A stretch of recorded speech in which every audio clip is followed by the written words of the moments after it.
This is our 8900 TL7 HALOS taillight with integrated turn signals.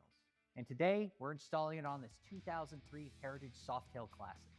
Let's get started. We're going to be installing it with our plug-and-play turn signal harnesses. You order the taillight and the harness together. The harness is pre-installed on the taillight right out of the box. So before you install it, you got to take off your current taillight. To do so, you got two screws. You have one on the right side, one on the left. Remove the taillight, and you're going to unplug the pigtail. So we're going to be installing this taillight. The first step you're going to want to do is unplug the stock turn signals. To do that, you just remove these two pigtails here from the faceplate.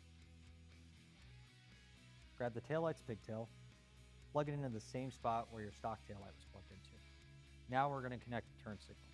If you're looking to just use the turn signals in the taillight and delete your rear turn signals, you're just going to take these two pigtails here and plug them directly into the Harley baseplate.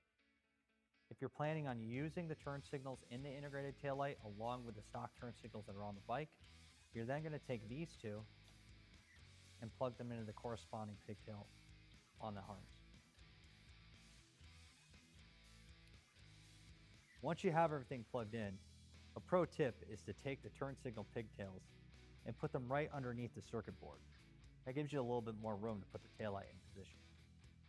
Take the taillight, line it up with the base plate, grab your screws, then just tighten down the two screws,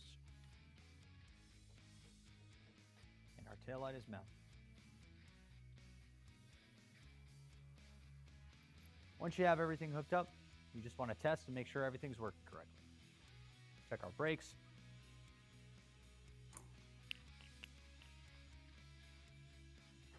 And our turn signal.